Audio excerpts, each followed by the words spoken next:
Isang lalaki ang lumabas mula sa kuweba habang nananalangin na makakita ng isang sasakyan. Maya-maya pa, isang kotse ang parating para dumaan. 4 na araw bago nito, nagmamaneho pa uwi si Frank habang nag-iiwan ng voicemail para sa kanyang asawa. Ikinukwento niyang ipinaglaban niya ang sarili niya sa trabaho. Ngunit pagdating niya sa bahay, nakita niya sa bintana si Becky, ang kanyang asawa, na may ibang lalaking kalaguyo. Wasak ang puso niya, kaya nagmaneho siya palayo. Sa kasalukuyan, isang nurse ang nagbabasa ng journal ng isang walang malay na lalaki. Ikinukwento roon kung paano nabago ang buhay niya nang makakilala ng isang babae. Noong gabing umalis si Frank, nakasagupan niya ang isang babaeng nang-aasar sa labas ng isang maliit na strip club, si Penelope, na nag-aya sa kanya sa loob. Nabighani siya sa performance ni Penelope at tinanggap ang alok nito para sa bayad na inumin at lap dance. Habang nag-uusap sila, inamin ni Frank ang pagloloko ng asawa niya at nagbigay si Penelope ng pahiwatig na gusto niyang sumama sa kanya. Pumayag si Frank, sabik na makaranas ng isang bagay na totoo.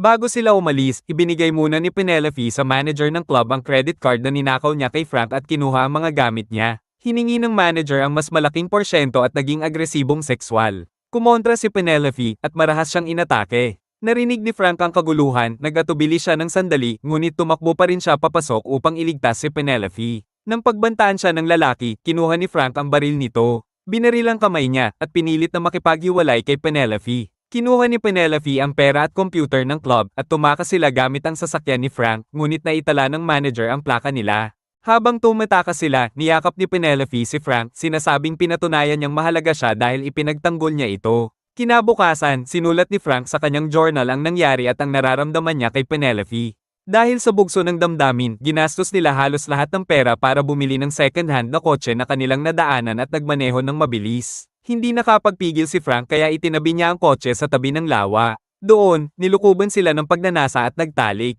Pagkatapos, sinabi ni Frank na itatapon na niya ang kanyang singsing sa kasal at nilunok pa ito upang patunayan na tapos na siya sa kanyang dating buhay. Luhang umamin si Penelope na balak niya talagang lokohin si Frank sa pagnanakaw ng kanyang credit card at tumakas. Hindi raw niya inasahan na ipagtatanggol siya nito at inakala niyang hindi na siya gugustuhing makasama ni Frank. Sa halip, tinanong ni Frank kung totoo ba ang nangyari sa pagitan nila. Inamin ni Penelope na oo. Laking ginhawa ni Frank at sinabi niyang magkadugtong na ang buhay nila mula ngayon. Nagyakap sila ng taimtim. Samantala, isang dalagang nagngangalang Molly ang na-stranded sa tabi ng kalsada dahil sa flat na gulong. May lalaking huminto na nagngangalang Clive para tumulong ngunit sinabi niyang wala siyang ekstrang gulong at natatakot siya sa kanya.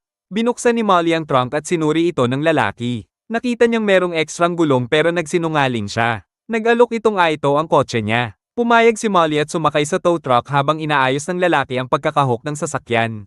Habang nagmamaneho, may tinawagan si Clive at sinabing may kasama siya. Nang hilingin ni Molly na makahiram ng telepono, tumanggi ito. Habang nagpapalit siya ng gear, muntik nang dumikit ang kamay niya sa maselang bahagi ni Molly at nagsimulang magsalita ng malaswa at nakatatakot. Maya-maya, hinawakan niya si Molly sa pagitan ng mga hita at sinabing ang munting pagnanasa ang nagpapabago ng lahat. Sinubukan ni Molly na buksan ang radyo upang mabasag ang tensyon, ngunit pinatay ito ng lalaki na tila walang nangyari. Samantala, kinabahan sina Frank at Penelope nang lumitaw ang isang kotse ng pulis sa likuran nila. Itinago ni Penelope ang nakaw na pera at ang baril bago lumapit ang opisyal. Mabait ang pulis, pinuri pa ang kotse nila at bahagyang nagpakita ng interes kay Penelope. Nakipagbiruan si Penelope sa pulis, tinawag si Frank na kapatid niya at nagbibiro tungkol sa drag racing. Binalaan sila ng pulis tungkol sa isang mahabang kalsadang walang gasolinahan at walang signal, at pinayuhan silang iwasan ang bayan na tinatawag na Quicksilver. Nang marinig ng pulis ang pag-click ng baril, mabilis na idinahilan ni Penelope na kuliglig lang iyon. Para maalis ang hinala, nagpalit sila ng pwesto ni Frank at nang pinayagan na silang umalis, agad niyang pinaharurot ang sasakyan. Samantala, dumating si Clive sa isang motel kasama si Molly. Sinabi nitong malinis ang mga kwarto at pinapunta si Molly sa opisina. Doon, ginamit niya ang telepono ng motel para tawagan ang kanyang ama, humihingi ng pasensya at pinapapunta ito kinaumagahan para sunduin siya. Pumasok si Clive at tinanong siya tungkol sa paggamit ng extra services, ngunit kumalma nang humingi siya ng dispensa. Dumating ang asawa ni Clive na si Mabel at inasar si Clive, kaya nagtungo na si Molly sa kanyang kwarto. Sa daan, may isang kakaibang lalaki ang hamarang sa sasakyan ni Penelope at Frank. Humiling ang lalaki na makisakay dahil sira ang kanyang sasakyan ngunit tumanggi silang tumulong at nagmaneho palis. Sa motel naman, isang matandang babae ang nagkumpisal kay Mabel na iniwan niya ang pamilya niya para sa ibang lalaki. Nang babayaran na ng matanda ang kanyang inumin, tumanggi si Mabel. Pag-alis ng babae, bulong ni Mabel na kailangan nito ng kaparusahan. Nang sabihan ni Clive na hayaan na lang sa Diyos. Iginiit ni Mabel na dapat silang kumilos para sa Diyos. Umalis si Clive para kunin si Cookie.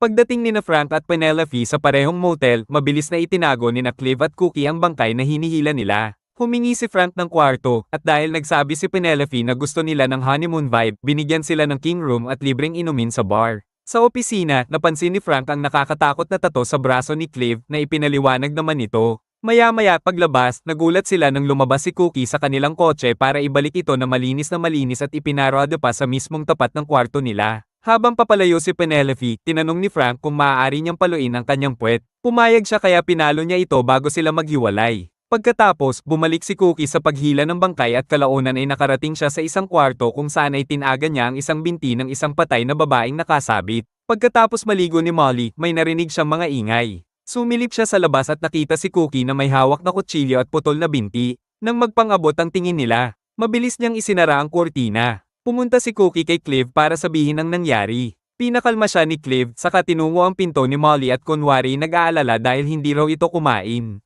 Sinabi ni Molly na masakit ang kanyang ulo at tumangging magpaabot ng tulong sabay harang ng upuan sa pinto. Humingi si Clive ng paumanhin sa kanyang ginawa kanina bago siya umalis. Pagsapit ng gabi, dumating ang lalaki kanina, si Chisos, sa motel. Pinwersa niyang pasukin ang kwarto ni Frank at Penelope. Kinalkal ang gamit nila, nakita ang mga papeles ni Penelope tungkol sa sex work at inamoy pa ang damit niya. Sa bar, nag-usap sina Frank, Penelope, at Mabel kasama si Clive tungkol kay Chisos at sa mga chismis tungkol sa kanyang kapangyarihan nang biglang dumating si Chisos. Ipinakilala ni Chisos ang kanyang sarili kaya nagpakilala rin sila at nagkunwari silang bagong kasal. Nakiupo sa kanila si Chisos at ikinwento ang kasaysayan ng kanyang pamilya kung saan ang lolo niya ay nakaligtas sa pagbagsak ng minahan dahil sa pagkain ng mga kasamahan niyang natrap. Sa mismong mesa na iyon raw nangungumpisal ang mga tao. At sila, bilang tagapaghusga, ang nagpapasya sa kapalaran ng nagkukumpisal. Ipinaliwanag ni Chisos kung paano nila itinatago ang mga katawan at mga ari-arian at nagyayabang tungkol sa kakayahan niyang manipulahin ang mga tao. Sinabi niyang naibenta niya ang lupa niya sa halagang 24 na milyong dolyar at naghahanap siya ng taong makakabahagi ng kanyang pamana, isang babae na magdadala ng kanyang anak. Inalok niya si Penelope ng yaman at kaginhawaan kung sasakay siya sa kanyang puting kotse. Tahimik na binitawan ni Penelope ang kamay ni Frank at umalis sa mesa, iniwan si Frank na hindi makapaniwala. Sinabi ni Chisos sa mag-asawa kung anong dapat gawin kay Frank bago umalis. Nagngingit-ngit na lumabas si Frank at nakita si Chisos na umalis sa kanyang sasakyan. Pagbalik niya sa kwarto, inakala niyang wala na si Penelope nang biglang nagsalita si Penelope sa sofa, nakahiga, nakabra at panty lamang. Ipinaliwanag ni Penelope na nagpunta lang siya sa banyo dahil hindi niya kinaya ang pakikinig pa kay Chisos. Inanyayahan ni Penelope si Frank na kalimutan ng malaswang pagtingin sa kanya at basta na lang mahalin siya ng totoo. Binuhat siya ni Frank, hinalikan, at dinala sa kama kung saan sila muling nagtalik. Sa kabilang banda, pinapanood sila ni Chisos sa live feed sa isang screen. Pagkatapos ay pinanood niya ang recording ng tawag ni Molly sa kanyang ama kung saan inamin nitong hinipuan siya ni Clive. Tinawagan ni Chisos si Clive at pinagalitan ito. Sinubukan ni Clive ipagtanggol ang sarili. Sinasabing ilang taon nang hindi siya sinusuyo ng asawa niya. Ibinaba ni Chisos ang tawag. Pagsapit ng umaga, sinabi ni Mabel kay Chisos na tumawag ang ama ni Molly, isang sheriff ng Sanctus County, ng 19 na beses. Inutusan sila ni Chisos na umalis. Nagmamadali silang lumabas. Nakita silang umalis ni Molly mula sa kanyang bintana habang taimtim na umaasa sa pagdating ng kanyang ama. Nakita ni Molly sina Frank at Penelope, pinag-uusapan kung gaano nila kamahal ang paggising na magkatabi. Nilagay ni Frank ang bag nila sa trunk at naglakad silang magkasama. Nakakita si Penelope ng diamanteng aritos sa lupa at pinulot ito.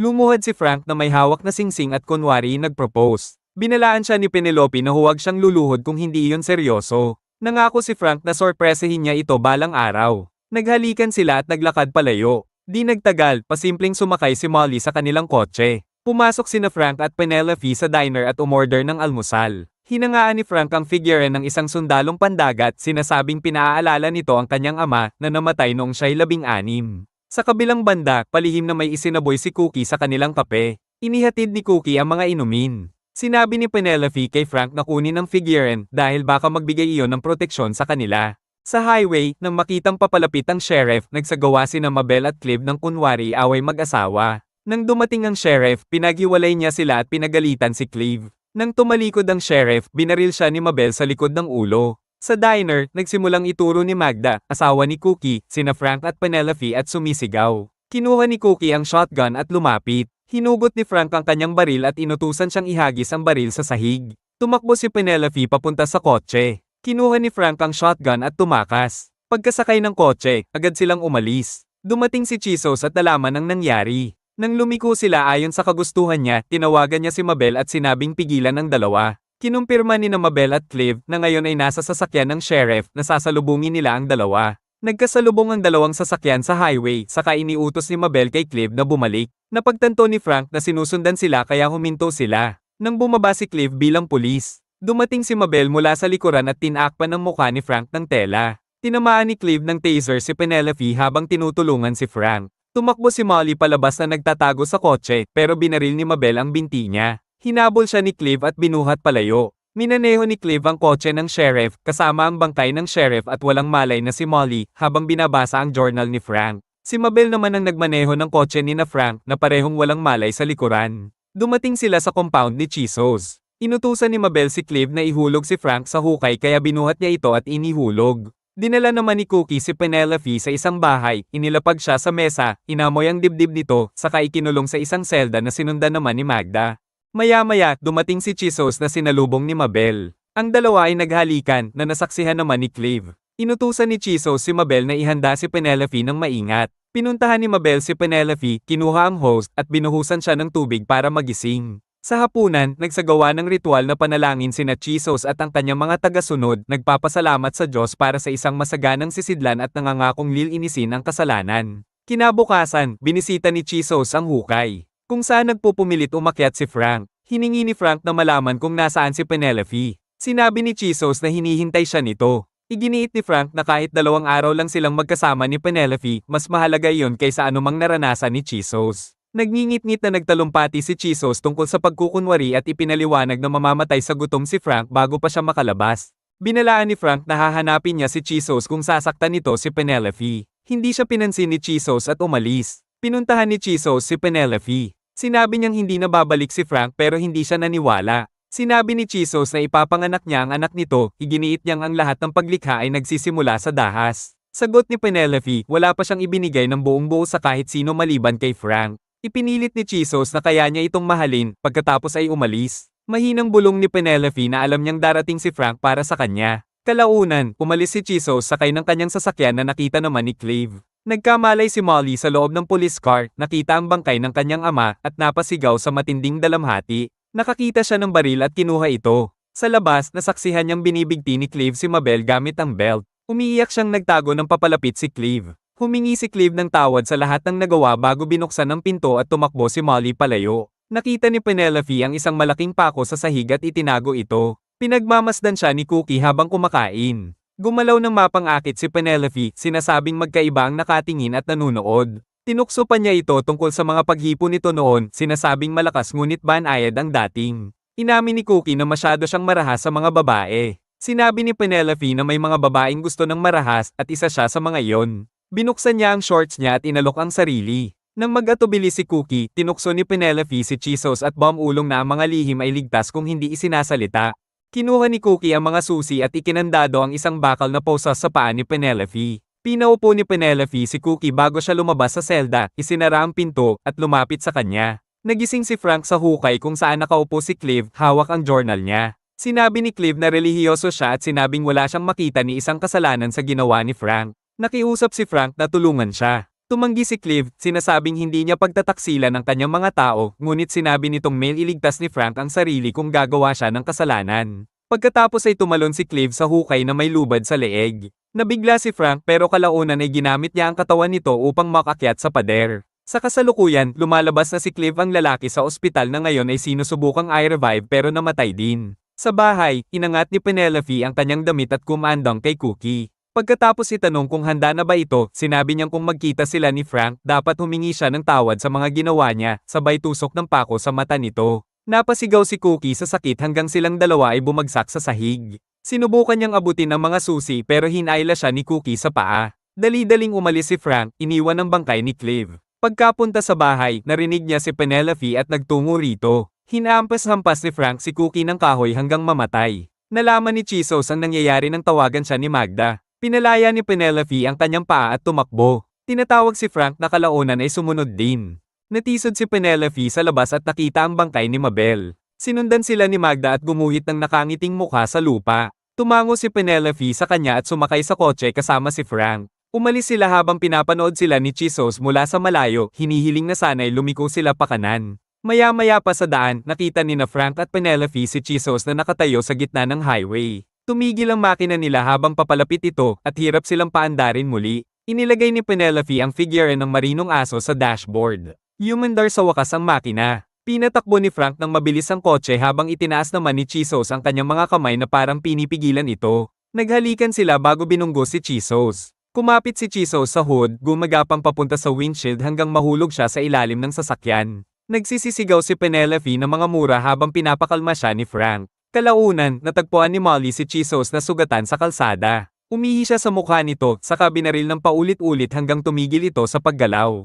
Pagbalik ni na Frank at Penelope sa bahay ni Frank, nagmakaawa si Penelope na huwag muna siyang pumasok, takot na makita nito si Becky, ngunit nangako si Frank na babalik siya kaagad. Pagloob niya, dumating ang lalaki ni Becky kaya lumabas si Becky at sinubukas siyang paalisan. Lumabas si Frank habang patuloy siyang minumura at tinatakot ng lalaki, pati si Penelope. Bigla siyang umatake, sinugod niya ang lalaki at binugbog ito. Umiiyak si Becky, nagsusumamo na tumigil siya, pero bumalik si Frank sa kotse. Nagmamakaawa si Becky na huwag siyang umalis. Humawak si Penelope sa kanya at umalis sila. Sa loob ng kotse, sinabi ni Penelope na ayos lang kahit hindi nila nakuha ang damit ni Frank dahil makakabili pa sila, pero sinabi ni Frank na nakuha niya ang totoong pakay niya, isang singsing. Tinanong niya si Penelope kung isusuot niya yon. Sumagot si Penelope ng oo at nangakong hinding-hindi niya ito aalisin. Sa ibang lugar, may kausap sa telepono ang manager ng strip club, sinasabing walang sino mang pwedeng magnakaw sa kanya. Pagdaan ng sasakyan ni na Frank at Penelope, nagsimula siyang sumunod sa kanila.